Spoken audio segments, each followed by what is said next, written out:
headquarters in New York, this is NBC Nightly News with Lester Holt.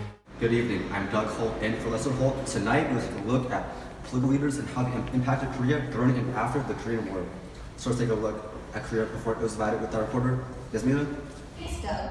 I'm Yasmina Fort, and today we're going to be talking about just a little background history of the Korean War. So in 1910, Korea was annexed by Japan, and they led through really violent and bloody rule. And once World War II ended, the northern Japanese troops surrendered to the Soviets, while the southern troops surrendered to the US. And if we know a little bit about the US versus the Soviet Union, the Soviet Union was heavily communist, while the US was capitalist. So that already created a divide between the two nations. Yasmina, now with American attention, Mari, tell us more about this. Yes, tension was growing in America. A meeting on Wake Island had been made between former General Douglas MacArthur and former President Harry Truman. We are told that during this meeting, MacArthur assured the president that the Communist government of China would not intervene on behalf of North Korea. The assurance lasted shortly after MacArthur's public war announcement. He advocated the more expansive use of American military power, including the bombing of China, deployment of nationalist Chinese forces from Formosa, Taiwan, and the possible use of nuclear weapons, which went against the idea of maintaining a war. Such an approach would have expanded war in Asia. China would have received Soviet Union aid, and it could have set off World War III, which America could not have won due to military capability. Total war was no longer possible in a world in which other countries, including the Soviet Union, had the atomic bomb, as well as the United States. Truman thought the Cold War could be won without an all-out war with the Soviet Union, but MacArthur did not believe that the war was possible. The clash between the two would result in MacArthur's dismissal for being unable to return to his official duties. The assurance lasted shortly after MacArthur's public war announcement. He advocated the more expansive use of American military power, including the bombing of China, employment of nationalist Chinese forces from Formosa, Taiwan, and the possible use of nuclear weapons, which went against the idea of maintaining a limited war. Such an approach would have expanded war in Asia. China would have received Soviet Union aid, and this could have set off World War III, which America could not have won due to military capacity. Total war was no longer possible in a world in which countries, including the Soviet Union and the United States, had atomic bombs. Truman thought the Cold War could be won without an all-out war with the Soviet Union, but MacArthur did not believe that was possible. The clash between the two would result in MacArthur's dismissal for being unable to maintain his official responsibilities. Reporting live from College of San Mateo. Coming up next, with a special report, Alex Reina. Both Truman and MacArthur wanted many things. On the basis of it, Truman wanted to stop the war and find peace. MacArthur, on the other hand, had goals to expand the containment. Truman had plans to put an end to everything. He decided it would be best to abandon the plans of reuniting Korea. Instead, his decision was to focus on preventing a World War III that involved China and the Soviet Union. His plan would have gone on effect if it wasn't for MacArthur. MacArthur ran straight through Truman's plans, completely ignoring them. Even though Truman was a higher power, MacArthur decided that it would have been best to expand the war against China and not give him a chance to react. Two things that he decided was he wanted to do was to create a blockade against communist China's coastline, and strategically air attack at all specific places in China.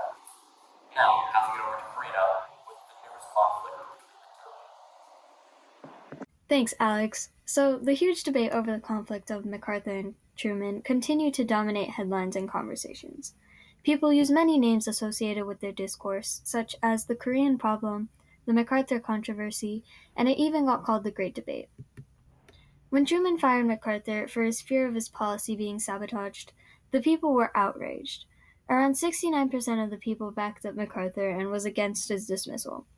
The White House was flooded with tens of thousands of telegrams that opposed his leaving, and the president was even booed at baseball games for his decision. Americans were angry and betrayed at the president because he fired a political figure so trusted. MacArthur came back to give an address to Congress and was welcomed by emotional and cheerful crowds. I trust, therefore, that you will do me the justice of receiving that which I have to say as solely expressing the considered viewpoint of a fellow American. He said that old soldiers never die, they just fade away, and repeated that in war indeed there can be no substitute for victory. Public opinion changed on MacArthur, and eventually people started to believe that Truman made the right decision that would have best limited war. Thank you, Karina. Now, let's meet up with the leaders of Korea. After the war, the North and the South split into their own nations with their own leaders. South Korea had Syngman-rhee, who was considered very ineffective because Korea continued to be very poor and the guidance that they were getting was not very helpful. So a lot of people opposed him and were very unhappy. And he created a national security law to which anyone that criticized him, the government, or the country just itself would be sent to prison or even executed. And even one man that tried to run against him was executed, and he ended up running for his 4th term after that. In order to maintain his power, he dealt with a lot of bribes, he manipulated his votes, and again, anyone that spoke up against him was executed or imprisoned. Up in the north, Kim Il-sung took over, and he was already running a little bit during the Korean War and initiated the attacks on the south, but he was known to have a cult of personality to which he wanted all his citizens to remain extremely loyal to him and the government and the country as well.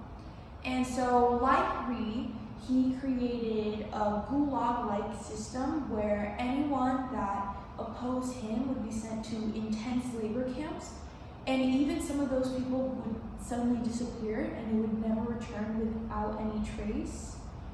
Both the North and the South had similar leadership as to leaders trying to keep their people from speaking out against them and trying to maintain power.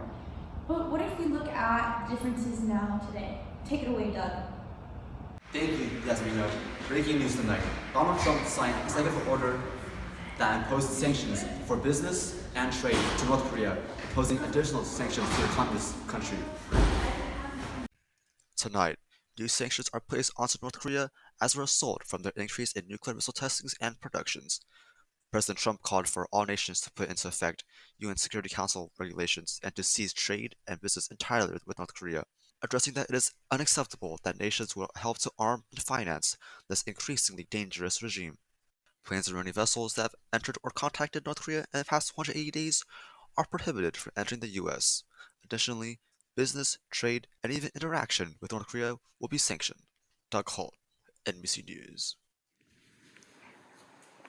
So after looking at all the things about the Korean War and MacArthur and Truman and the North Korean and South Korean leaders, what impact do you think that these political leaders had during and after the Korean War? So during this time, the war and the world was kind of at a place where there was available resources, as in nuclear weapons available to every single country that was fighting in this war. Truman's step forward in leadership to dismiss MacArthur from his position, especially due to the fact that he was advocating a war that not only America couldn't afford, but the consequences of it were much greater than what was actually like in perspective. And in dismissing MacArthur from his position, we're introduced to this new idea of the fact that we can fight war without actually having to use military force, and that war can be won without the need for violence.